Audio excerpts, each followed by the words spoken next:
Tatiana, minha prima, a gente faz esse trabalho há 4 anos e meio. São debates, cursos e oficinas. Então a gente está muito feliz, fica muito feliz, porque sempre lota e as pessoas que a gente convida sempre aceitam. Então é muita alegria. E hoje a gente recebe aqui o Leonardo Sakamoto. Ele é jornalista e doutor em ciência política pela USP, professor de jornalismo da PUC e escreve sobre política e direitos humanos no portal UOL. E eu não poderia deixar de falar sobre o dia de hoje. Hoje se completam 50 anos da edição do AI-5, que marcou o estabelecimento de um regime de terror de Estado. Lembrando do nosso futuro presidente, mas não querendo estragar a noite, é imprescindível que continuemos a exercer o livre exercício da cidadania, a garantia da liberdade e dos direitos individuais e sociais. Esse espaço de debate e resistência está compromissado com a pluralidade e diversidade cultural, de crenças e de comportamento da nossa sociedade. Estamos juntos na defesa da democracia. E também não posso deixar de falar que é aniversário do meu filho mais velho. Ele está fazendo 28 anos. Foi ele que me apresentou a maternidade, então é impossível não falar disso. Parabéns, eu te amo, Thomas. E agora eu passo a palavra ao Leonardo. Muito obrigada, Leonardo. Bem, quero agradecer pelo convite. Boa noite a todas e todos. Parabéns, Thomas. Quero agradecer por estar aqui batendo papo com vocês hoje. Agradecer que parou de chover também, né? Um pouco. Graças à goiabeira. Graças à goiabeira. Hoje eu tava até, na verdade, eu fiquei até agora, eu tava escrevendo sobre o 13 de dezembro, né? Eu não tinha como não escrever, mas é que não está dando tempo, na verdade, de produzir tudo aquilo que a gente quer produzir, porque a sensação é meio que de guerra total, ao contrário. Então, no mesmo dia, o pessoal, as fontes me passando, olha, aconteceu tal coisa, encontraram o trabalhador em tal situação, mataram tal indígena. Eu falei, gente, mas eu tenho 3 pautas já na sequência, fora, porque eu também coordeno a Repórter Brasil, que é uma ONG que atua muito no combate ao trabalho escravo e tráfico de seres humanos. Faço parte também do Fundo das Nações Unidas para Formas Contemporâneas de Escravidão, sou conselheiro da ONU.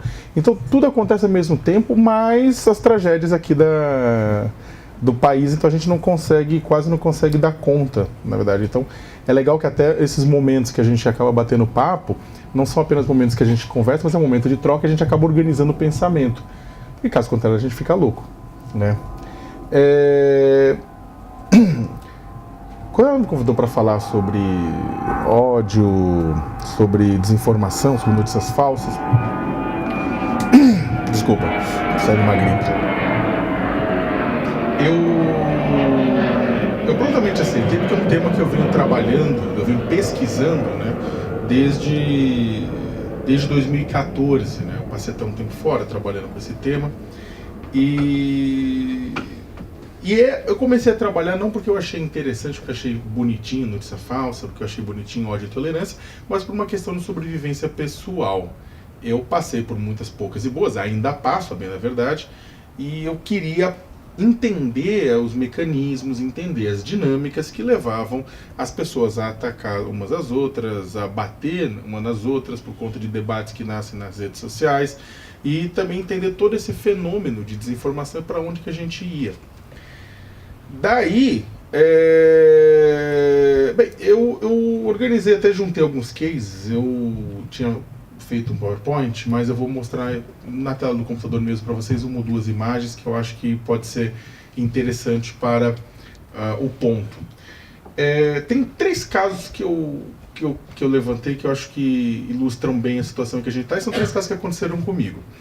Em 2016, eu estava na rede, eu estava escrevendo e comecei a receber muitos xingamentos, né, tanto quanto peculiares, porque não eram xingamentos de sempre, mas eram xingamentos que parecia que minha avó estava me xingando, na verdade. Né? Minha afinada avó italiana, mas parecia que ela estava me xingando. Todo o universo léxico era da minha avó. E eu comecei a ver que tinha uma quantidade muito grande de aposentados me atacando. Eu falei, ué, mas que estranho, né? Mas eram ataques muito pesados. Até que uma pessoa que me conhece lá de Minas Gerais, uma jornalista, me mandou, falou, você andou vendo um jornal que está circulando aqui na cidade, aqui em Belo Horizonte, que a capa é você? Aí eu falei, não estou sabendo. Então, dentro do jornal tem uma entrevista de página inteira sua, que você teria dado, dizendo que aposentados são inúteis à sociedade. Aí eu falei, olha, eu não conheço o jornal, nunca ouvi falar desse jornal, e aí eu pedi, olha, se puder me mandar, eu aceito, né? Não sei se vai dar para todo mundo ver, mas acho que dá para dar ideia, né? Que cientista político diz que aposentados são inúteis à sociedade. E aí, para não ter dúvida nenhuma, tem a minha foto. Eles sempre escolhem uma foto de merda, na verdade. Não, é batata, é sempre uma foto de cabelo horrível, seco, né? E também, para quem não tem dúvida nenhuma que está falando dos aposentados, tem um casal de aposentados aqui caminhando em direção ao horizonte. Uma aula de semiótica básica diria que é japonês malvado empurrando os velhinhos para o inferno. E eu fiquei, na verdade, consternado, porque esse conteúdo ele era fraudulento, né? Dentro de uma matéria, dizendo no melhor jeito admirável mundo novo, do Huxley, de que eu defendia que os mais velhos fossem reciclados, né? E dessem lugar aos mais novos, e que fossem mortos. E isso gerou um grau... Porque a primeira coisa é o seguinte, quem lê a entrevista fala assim, isso aqui é um absurdo. Como que um cara vai falar uma coisa dessa? É impossível. Só que o que cai na internet é verdade. E o que cai na internet com cara de notícia é mais verdade ainda. Porque nós estamos pré-programados para acreditar em conteúdos que estão empacotados numa forma que, teoricamente, tem credibilidade, que é a forma jornalística. E aí o que acontece? Na hora que cai isso, e cai uma foto, e cai um título, e cai um jornal, a matéria começa a circular em forma de PDF, ou começa a circular no próprio texto, né, do próprio site, e começa a ganhar vida própria. As redes de ódio, que já não gostavam muito de mim, pegam essa notícia e começam a bombar e falam, tá vendo o que a gente tá falando há anos? Esse cara é matador de velhinho.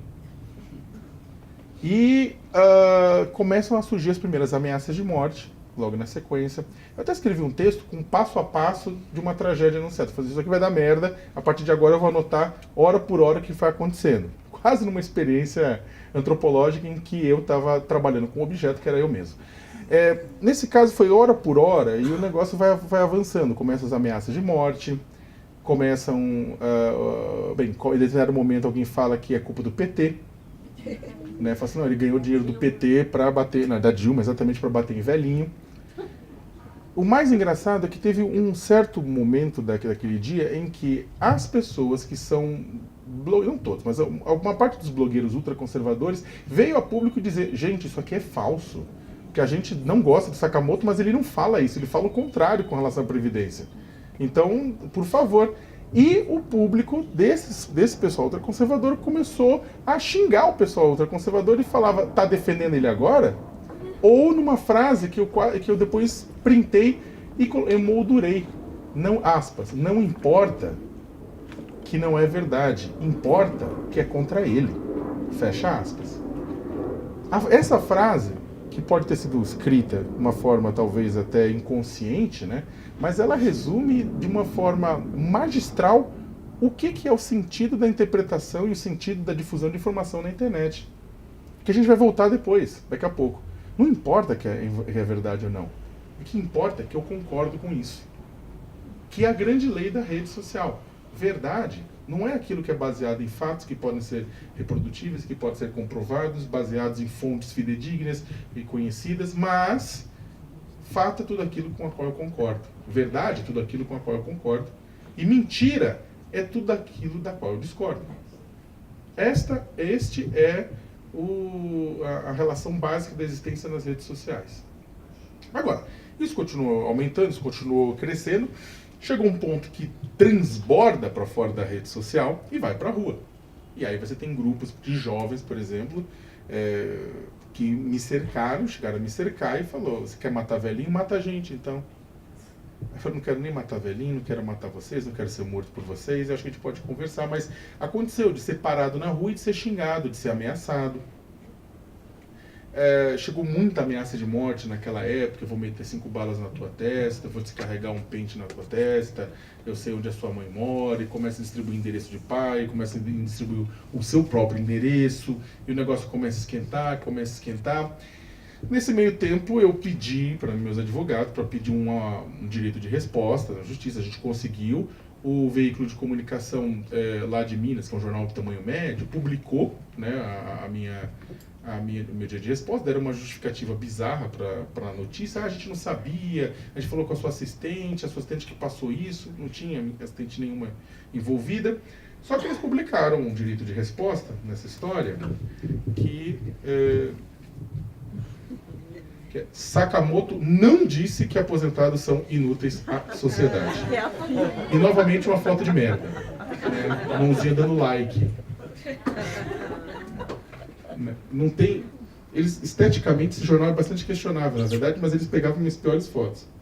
E, na verdade, eu publiquei dentro de um texto dizendo que nada disso era verdade, mas pouco importa, porque o texto original e as ramificações dele, e as cópias dele, acabaram viralizando nas redes, e uma contagem que tinha sido feita apontou que ela tinha sido compartilhada mais de 1 milhão de vezes. Compartilhado 1 milhão de vezes, você imagina a quantidade de vezes que foi lida, pelo menos o título. Só que o desmentido, somando esse desmentido, somando o desmentido que eu publiquei na Folha, que o pessoal da Folha de São Paulo falou, publica, uma coisa aqui, o UOL publica, outros lugares publica, somando tudo, o desmentido não chegou a 10 mil compartilhamentos, que é a segunda grande regra da rede. Um boato, uma peça de difamação vai muito mais longe do que a correção. Sempre. Por várias razões. A primeira razão é que quando você está difamando alguém, você está trazendo algo delicioso, você está trazendo algo gostoso, você está trazendo algo picante, você está trazendo algo que subverte a realidade tradicional e coloca o mundo, dá ao mundo uma interpretação nova, pelo menos naqueles pedacinhos. Só que quando você traz o desmentido, você está novamente colocando o mundo como ele é, chato. Ai, o defensor de direitos humanos não falou isso, ai, que bosta. Sabe? Então, mas é que tá, a pessoa não vai publicar, aquele mesmo que publica, aquilo não viraliza. Ele fala, olha, caralho, é o que o Sakamoto tá falando. Não é, fala assim, o Sakamoto tá falando de sempre. Então, não vai pra frente. Além do fato de ter uma questão de autopreservação no processo, de não repetir, de não reproduzir a correção. Por quê? Quando você divulga algo, e esse algo é falso, você e as pessoas para qual você que receberam aquele conteúdo percebem que aquela coisa é falsa, qual que é a reação delas? Elas falam assim, poxa, eu não vou confiar mais nessa pessoa porque ela difunde informação falsa. Correto? Então, quando aquela história de que, é nobre quando a pessoa reconhece o seu erro e corrige, esquece, é uma tremenda de uma bobagem. Porque, na verdade, quando as pessoas reconhecem seu erro na internet, a reação básica da sua rede é pessoa não confiável que me fez passar vergonha. Essa é a realidade. Aquela história, não, as pessoas se sentem nobres, olha, a pessoa reconheceu. É uma tremenda de uma bobagem. Nem no jornalismo é assim. No jornalismo, quando a gente erra, e a gente erra muito, não é nem tem má fé e tem erro, e a gente erra muito, né? O erro é uma vergonha tremenda, porque a gente sabe que o leitor, dependendo do erro, passa a desconfiar do que a gente está falando da próxima vez. Então é claro que a gente tenta ao máximo, na verdade não é, mas não, no jornalismo são nobres pessoas que assumem um erro, mas ninguém quase quer assumir. As pessoas que criam, que falam isso, na verdade não sabem o que é a dor no estômago, o soco no estômago de perceber que errou. É claro que você vai corrigir, mas sob muita dor e muito pesar, porque você sabe o que isso significa para sua carreira. Agora, alguém que está na rede social, que está compartilhando, não tem responsabilidade nenhuma com a carreira e com nada. Eu não vou compartilhar correção, coisa nenhuma, para as pessoas acharem que eu sou difusor de fake news. E não difunde. Então, você tem o quê? Na prática, 990 mil compartilhamentos que nunca foram... que nunca receberam 990 pessoas que compartilharam que nunca receberam nenhuma correção disso. Teve um outro caso.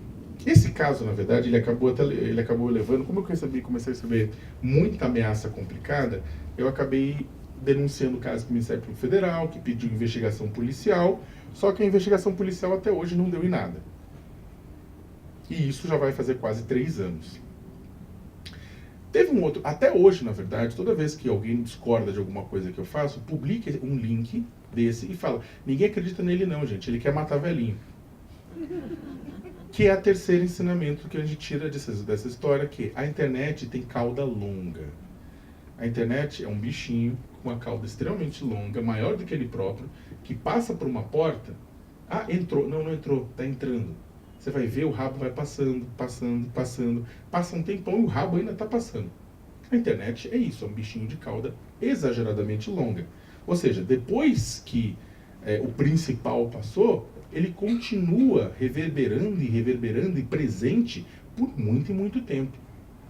E não é só porque a internet tem memória e a internet não esquece. Não, porque aquilo continua vivo e sendo utilizado como arma de guerra política nas redes sociais. Teve um outro caso que eu também selecionei para contar, que um ano antes desse caso, em 2015, eu estava checando, antigamente o Facebook disponibilizava para quem tem muito seguidor nas redes sociais, um aplicativo que você conseguia saber o que as outras pessoas falavam de você. Não precisava nem você ser marcado. Automaticamente, se a pessoa escrevesse Leonardo Sakamoto, você via e você podia interagir, mesmo que a página da pessoa fosse fechada. Porque se a pessoa falou mal de você, você poderia interagir e falar, não é bem assim. O Jean Willis, chegou para mim quando eu usava esse aplicativo e falou, Saka, eu usei, desinstalei rapidamente, não quero saber o que as pessoas pensam de mim, porque é horrível o que as pessoas pensam da gente.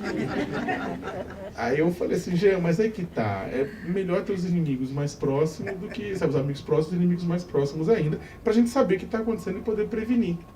Num desses dias que eu estava olhando o que estava acontecendo, o que as pessoas estavam falando de mim, eu comecei a ver centenas, milhares de compartilhamentos em redes sociais dizendo que eu estava ganhando R$1 milhão por mês, por ano, dependia da fonte, para defender o PT. Aí eu falei, gente, né? Eu falei, se eu estou ganhando, na verdade, alguma poupança secreta, né? Eu vou até ligar pro Planalto para descobrir, porque eu tô aqui na merda e o dinheiro deve estar caindo em algum lugar. Não, porque Leonardo Sakamoto também tem vários homônimos, né? O sushi man, os melhores sushi men de São Paulo, Jun Sakamoto, Jun é o nome do meio dele. O nome dele é Leonardo Jun Sakamoto. Eu até um dia escrevi, eu peço desculpas a ele. Porque a quantidade de vezes que ele deve ser xingado achando que sou eu, né? Ele falou assim, sushi man é o caralho, sabe? Pra ele é bem mais difícil, porque eu tô escrevendo isso. Ele tá lá, tipo, fazendo gastronomia. Então, agora, eu tava lá olhando os comentários, tava olhando os xingamentos, olhando tudo aquilo, e eu comecei a ver esses xingamentos do R$1 milhão, e eu falei, gente, isso aqui é esquisito, porque não é comum, né? Isso aqui é uma coisa nova. E começou a ser repassado por blogueiros, começou a ser repassado por outros jornalistas ultraconservadores, outros formadores de opinião ultraconservadores, exigindo investigação, colocando a população contra mim, falando, olha só, ele está roubando dinheiro público. Aí eu falei, gente, da onde está vindo isso, né? E o negócio tomou tamanha proporção, essa história, os formadores de opinião ultraconservadores deram tamanho atenção para isso, que eu acabei sofrendo retaliações físicas, porque eu falei, aquilo transborda, muitas pessoas acabam que xingam, que amaldiçoam via redes sociais, chega um ponto que eles acabam percebendo, porque o computador é um antiparo, o Black Mirror, espelho escuro do computador, ele é um antiparo que protege o anonimato e acaba fazendo com que muitos de nós tenhamos uma outra persona online do que a persona offline, que temos uma personalidade, digamos, um pouco mais aberta, sem as traves, sem os bloqueios que são colocados pela sociedade, pensando, ninguém vai me reconhecer atrás do avatar, bolinha gorduchinha 3325. Então as pessoas fazem o quê? Elas fazem o que elas querem. Só que tem gente que transborda para fora, não se contém ficando atrás de um avatar anônimo, transborda e quando encontra você na rua, adota o mesmo comportamento, achando que ainda está numa relação online com você. Você até pensa, você vê a pessoa te xingando na rua, procura em volta, procura uma câmera escondida, ou procura, tipo, fazer com que o cara entenda e fala assim, olha, não estamos mais no computador, a gente está offline. Mas a pessoa não percebe. A pessoa não percebe. E um parênteses, que é uma das características da vida, da vida contemporânea, da vida conectada, que a relação dessas plataformas de vivência, essa plataforma offline que a gente está e a plataforma online, ela acaba se dissolvendo, essa separação, e a gente acaba tendo uma vida que perpassa essas diferentes plataformas o tempo inteiro. Essa frase pode parecer muito complicada para a maioria de nós, assim, só que se você for perguntar para alguém que você, de repente tem filho e filha de 14 anos, 13 anos, quantas vezes essas pessoas já não usou a frase sai da internet e vem jantar? E o filho olhou para os pais e falou, hein? Como assim sai da internet? Não dá para sair da internet, porque eles têm plena consciência que eles têm uma vivência completa online e eles têm uma vivência completa offline e as duas se completam. Então, não significa que quando ele sai da vivência online, que a vida lá para, a vida lá continua. Ele nunca sai da rede. Ele pode não estar olhando, mas ele está lá. E a consequência dos atos dele continua se desdobrando na rede e ele sabe disso. E ele sabe também que está offline ao mesmo tempo. É quase uma junção, mas enfim. Esses malucos, na verdade, acabam não tendo diferença nenhuma para eles, essa ação online e offline, e acabam indo para cima. Com isso, eu fui cuspido na rua, parou um carro, gritou, volta pra Cuba, filho da puta, começou a falar dos 1 milhão que eu ganhava do PT e me cuspiu. O cuspe passou muito perto, ele não pegou, mas ele passou muito perto, o que me levou até a escrever um texto que era paulista não tem mira, né? A mulher, a câmera aqui, a diferença, a mesma diferença, ela erra, né? Falei assim, velho, que horrível, se fosse carioca acertava.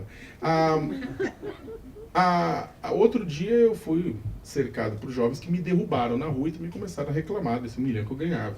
Ou seja, eu fui agredido fisicamente. É muito louco, quando você é agredido fisicamente pela primeira vez na rua, por conta de uma coisa online, você meio que demora para perceber que é uma relação. Você fala assim, não, é impossível, ninguém pode ser tão idiota fazer isso, né? Só que fazem. E já fizeram comigo, né? E digamos que me abordam com uma certa frequência do ponto de vista negativo. Só que isso começou a aumentar, chegou a um ponto de que houve dezenas de denúncias encaminhadas por pessoas da rede, né, que viram